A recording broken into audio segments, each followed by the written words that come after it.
Hi, this is Dan Wickwire here. In this session, number 9, I'll be dealing with the question in my 200 questions book, and it's this. Are people who say that the Bible has been changed or corrupted guilty of blaspheming the character and nature attributes of God by implying that either 1, God didn't know the Bible would be changed, or 2, God didn't care if the Bible was changed, or 3, God couldn't do anything about the Bible being changed? If you think about it, these are the only 3 possibilities. It's either one or all of these possibilities that a Muslim is implying when he's saying that the Bible's been changed and corrupted. And so let's look at this, at these claims that Muslims are making from the position of the Esmaul Husna, the 99 names of God. I've written a book about this, and this is it. You can get it online. This book is available. It's been translated into multiple languages. And then another book that we'll be using is this one here. Has the Bible been changed, as is claimed by Muslims? This is on my website. This has been published by Aneko Press in America and Westbow Press in America. It's also been published in Turkey.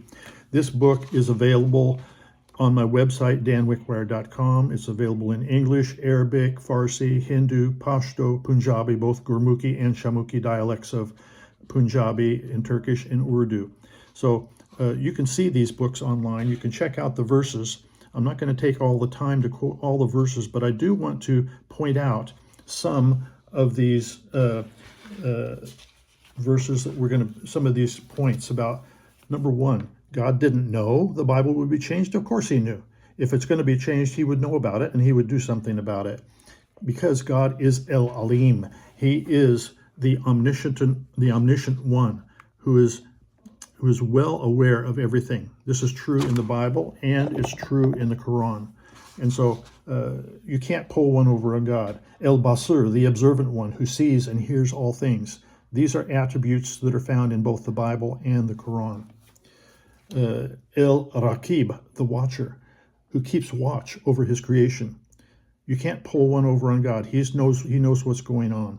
This is found, these attributes are in the Bible and in the Quran. El-Mevla, the watcher, who protects his own. And so let's go to the second issue. Did God not care if the Bible was changed? Of course he cares. It's his most valuable possession, is his holy books. He would care. He's the El-Vedud, he's the loving one, compassionate and loving to his servants. He is El-Razak, the supplier, who provides for both spiritual and physical needs of believers. God's not going to leave his believers in spiritual darkness for centuries. He's going to protect his holy books, of course. El-Rashid, the guide, who leads believers towards perfection. El-Hafiz, the guardian, who keeps watch over all things. He's watching. You can't pull a fast one over on God. He sees everything. He knows everything. And then the third point would be God couldn't do anything about it. Of course he could do something about it. He is the Almighty. He is all-powerful. He is El-Kadir, the powerful one, who is able to do what he pleases. He's El-Fatur. He is El-Jabbar. He is the all-powerful one, whose might and power is absolute. He is El-Muqtadir, the prevailer. All of these attributes show the tremendous might and power of God. So when a Muslim is saying the Bible's been changed and corrupted, what's he actually implying about the nature and character attributes of God? He's saying that God was God asleep on the job? He didn't know what would happen? Did he not care what would happen to his holy books? Or couldn't he do anything? Was he powerless to stop Satan or mankind from changing and corrupting his holy books? Of course. All of these are ridiculous claims. They are blasphemous claims. And who are they blaspheming? Who gave the Bible anyway in the first place? It was the Holy Spirit. El-Ruhu Kudus, El-Ruhu Emin, Quds al-Ruh. These are the terms that are in the Arabic, in the Quran, ascribing who gave the words to Jesus. He was supported by El-Ruhul Qudus, by the Holy Spirit. And so when a person is saying that the Injil has been changed, the Tevrat has been changed, the Zabur has been changed, you're implying that God was either asleep on the job, or he didn't care, or he couldn't do anything about it. That's a blasphemy against the character and nature attributes of God. It's a blasphemy potentially against the Holy Spirit. And in Matthew chapter 12, the one sin which is said to be unforgivable is the blasphemy of the Holy Spirit. And so you need to think carefully. If you're a Muslim, what's being implied by Muslims who say that the Bible's been changed and corrupted?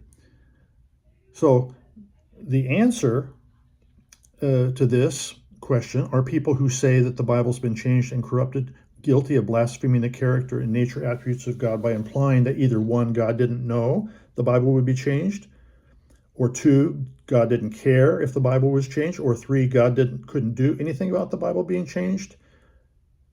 Yeah, obviously he knows, he cares, and he can do something about it. He could and would do something about it if somebody ever tried to change or corrupt his holy books, because these are the most valuable things. This is the most valuable possession that God has, is his eternal word.